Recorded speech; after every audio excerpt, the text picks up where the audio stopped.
وما قدروا الله حق قدره إذ قالوا ما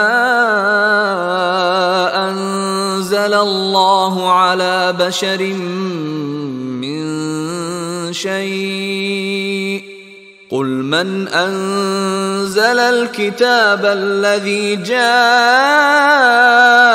به موسى نورا وهدى للناس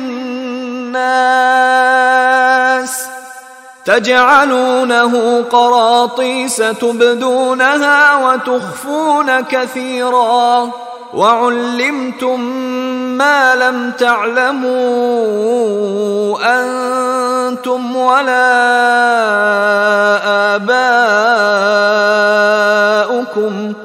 قل الله ثم ذرهم في خوضهم يلعبون۔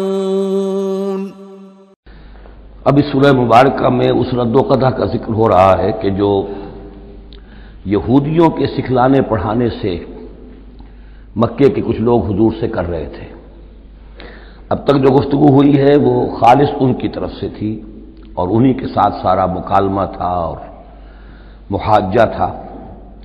لیکن جیسا کہ میں عرض کر چکا ہوں یہ صورتیں جو ہیں سورہ انعام اور سورہ اعراف یہ مکی دور کے آخری زمانے کی ہیں، اور ظاہر ہے کہ اس وقت تک چرچا پہنچ چکا تھا مدینہ منورہ میں بھی حضور کی رسالت اور نبوت کے دعوے کا، اور کان کھڑے ہو چکے تھے اہل کتاب کے یہود کے، تو وہیں سے بیٹھے ہوئے انہوں نے ریشہ دوانیاں کرنی شروع کر دی تھی۔ اور جیسے کہ ہم پڑھ چکے ہیں کہ جب زدم زدہ میں کوئی آ جائے تو وہ یہاں تک کہہ بیٹھتے تھے کہ ان مسلمانوں سے تو یہ مشرک بہتر ہیں جو بتوں کو پوجتے ہیں وغیرہ وغیرہ۔ اسی طرح کی ایک بات وہ ہے جو یہاں کہی جا رہی ہے، وما قدر اللہ حق قدری، اور انہوں نے ہرگز قدر نہ کی اللہ کی جیسا کہ قدر کرنی چاہیے تھی۔ اس قالو، جبکہ انہوں نے کہا ما انزل اللہ علی بشر من شیء، جبکہ انہوں نے کہا کہ نہیں اتاری ہے اللہ نے کسی بھی انسان پر کوئی بھی چیز، کیٹیگوریکل ڈینائل۔ چونکہ یہ لوگ جو تھے مکے والے یہ کتابوں سے واقف نہیں تھے، تو یہود نے سب سے پہلے جو ان سے کہا وہ یہ ہے کہ یہ سب خیال ہے، وہم ہے، اللہ نے کبھی کوئی چیز اتاری ہی نہیں کسی پر۔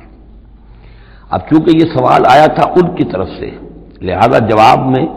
مشرکین مکہ سے خطاب نہیں کیا ہے، بلکہ براہ راست جن کی طرف سے یہ بات آئی تھی ان سے خطاب ہے۔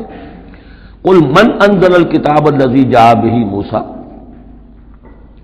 ان سے پوچھئے کہ پھر کس نے اتاری تھی وہ کتاب جو موسیٰ لے کر آئے تھے؟ کیا وہ من گھڑت تھی موسیٰ کی؟ اپنے ہاتھ سے لکھی ہوئی تھی؟ اگر اللہ نے کبھی کچھ نہیں اتارا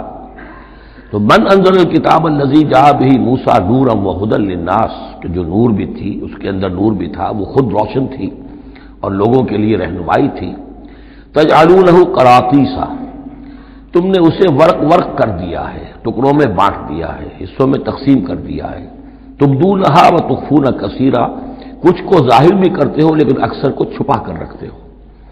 یہودیوں نے کتاب کو جس طرح چھپایا ہے اور اپنے من مانی فتویٰ فروشی کے لیے